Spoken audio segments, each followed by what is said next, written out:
Привет, друзья! В Германии все идет к резкому развороту, и то, что с 6 мая начнет происходить на границах, это не просто политика, это настоящий разворот в новой эпохе миграции Европейского Союза. В Германии грядут большие изменения с самого начала своей предвыборной кампании в Бундестаг. Обещание Фридриха Мерца положить конец нелегальной миграции стало предметом бурных обсуждений. Он заявил, что с первого дня своего канцлерства начнет действовать решительно. И вот теперь будущий руководитель канцлерского аппарата Торстен Фрей официально подтвердил, с 6 мая начнется срочная реализация этих мер. Торстен Фрей объявил об изменениях и новых жестких пограничных контролях на внешних границах Германии. По его словам, новое правительство Германии с первого дня своего полномочий расширит и усилит проверки лиц на всех границах страны. В интервью он подчеркнул, что для эффективного и оперативного ограничения потока нелегальной миграции предусмотрены и отказы во въезде сразу на границе и возврат беженцев обратно. Прямая речь. Каждый, кто попытается нелегально въехать в Германию, должен 6 мая рассчитывать на то, что на немецкой границе для него все закончится. Напомню, друзья, что 6 мая это тот самый день, когда Фридрих Мерц официально должен вступить в должность канцлера. Кроме того, Торстен Фрей напомнил, никто не имеет права подавать прошение о получении убежища в той стране, которую он сам выбрал. По европейскому законодательству это должно происходить в той стране, куда человек впервые вступил на территорию Европейского Союза. И как отметил Фрей, это почти никогда точно не Германия. Фрей также дал понять, цитата, «Германия больше не будет сидеть в тормозном доме для беженцев». Это означает, что страна намерена активно участвовать в изменении миграционной политики всего Европейского Союза, а не просто наблюдать со стороны. Уже сейчас будущая правительственная команда ведет переговоры с соседними государствами, в первую очередь с Францией, с Австрией и Польшей. Планируемый курс Германии на жесткое ограничение миграции для беженцев встречает, по словам Фрея, значительную поддержку. Кстати, Фрей до настоящего времени занимал пост парламентского управляющего фракции ХДС-ХСС в Бундестаге, поэтому за ним закрепилась репутация эксперта по внутренней безопасности и миграционной политике. А вот будущим министром внутренних дел вместо Нэнси Фейзер станет Александр Домбринд, представитель Христианско-социального союза. А в коалиционном соглашении между ХДС, ХСС и СДПГ уже закреплены меры по продолжению контроля на всех немецких границах и по отказам в приеме соискателей убежища. Эти меры, кстати, должны проводиться в согласовании с европейскими соседями. При этом Социал-демократическая партия Германии настаивает на официальном согласии соседних государств, тогда как представители ХДС-ХСС считают, что явного разрешения не требуется и можно запретить въезд самостоятельно. Фридрих Мерц в свою очередь подчеркивал, что в рамках Евросоюза более строгий курс Германии найдет понимание. Цитата. «Германия больше не будет в роли тормоза для беженцев в Европе. И это касается и миграционной политики», заявил будущий канцлер. Голосование по черно-красному коалиционному договору завершено. До самой полуночи члены Социал-демократической партии Германии имели возможность выразить свое мнение и отдать свой голос за новое коалиционное соглашение с ХДС-ХСС.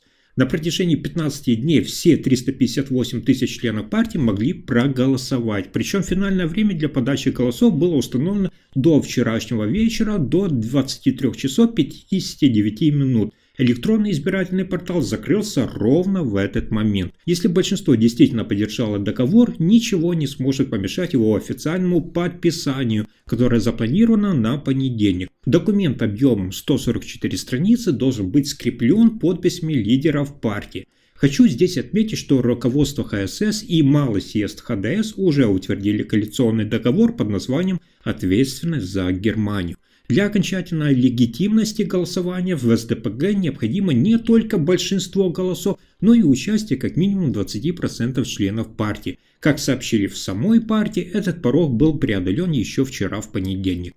Однако хочу отметить, что молодежное крыло СДПГ «Юзас» выступило против текста коалиционного соглашения. Их недовольство связано прежде всего с пунктами, которые касаются именно миграционной и социальной политики. Руководство «Юзас» отклонило договор и потребовало пересмотра отдельных его положений.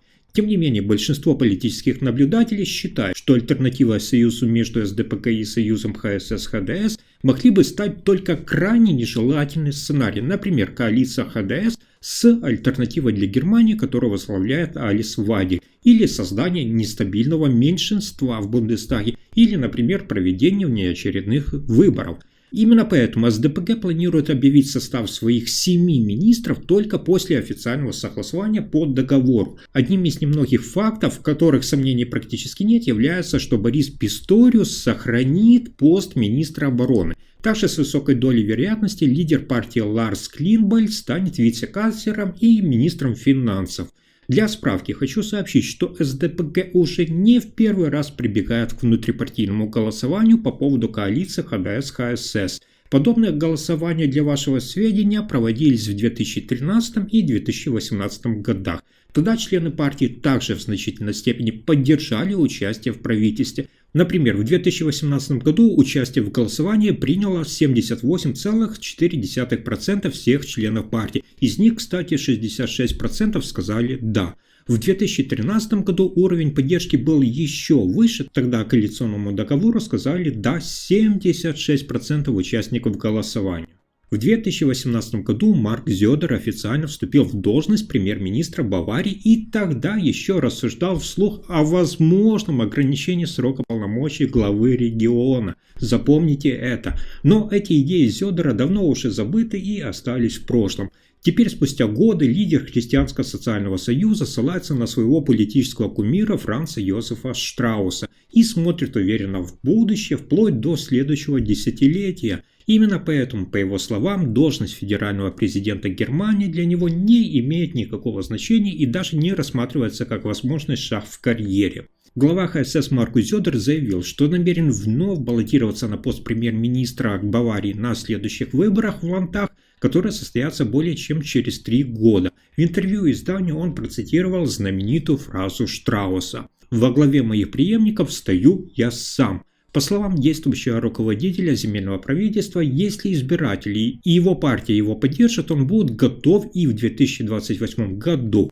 Хочу вам сказать для справки, Франц Йозеф Штраус был премьер-министром Баварии более 10 лет, вплоть до своей смерти в 1988 году. В случае победы на выборах в 2028 году Маркус Зёдер, в юности державший в своей комнате на стене плакат, кстати, с изображением Штрауса, сможет оставаться у власти вплоть до 2033 года. Сейчас ему 58 лет, и это означает, что он будет не только влиять на политику на уровне федеральной земли, но и способен сыграть заметную роль на федеральной арене, участвуя в дебатах по кандидатурам на пост канцлера в ближайших 2 выборах в Бундестаг, или даже сам может попробовать себя в этой роли. Однако, даже если он решит ограничиться только Баварией, звание самого долгого служащего премьер-министра от ХСС к 2033 году ему все равно еще не будет принадлежать. Хочу здесь напомнить, что в 2018 году Зёдер сам выступал за ограничение сроков пребывания на посту главы правительства Баварии до 10 лет. Тогда он утверждал, цитата: «То, чего нельзя добиться за 10 лет, позже тоже не получится осуществить». Однако его инициатива не была реализована. Для соответствующей поправки в Конституцию Баварии ему потребовалась поддержка оппозиции в Ландтаге, которую он так и не получил. Противники обвинили Зёдера в том, что он использует основной закон исключительно в целях избирательной стратегии. На сегодняшний день партия Зёдера ХСС управляет Баварией в коалиции со свободными избирателями и может рассчитывать на устойчивое парламентское большинство. Таким образом, на данный момент ему не грозит отставка. Совсем недавно, всего несколько недель назад, появились слухи о возможном альянсе ХСС и социал-демократической партии Германии. Это произошло после того, как свободные избиратели на голосовании в Бундесраде по реформе долгового тормоза не захотели поддерживать предложенный курс ХСС. Однако в конечном итоге партия Хуберта Айвангера изменила свою позицию и, несмотря на изначальную критику, проголосовала за смягчение правил по долговым обязательствам. А теперь скажите, как вам такая новая миграционная железная завеса в центре Европы? Разумный шаг или опасный путь? Подписывайтесь и спасибо за просмотр.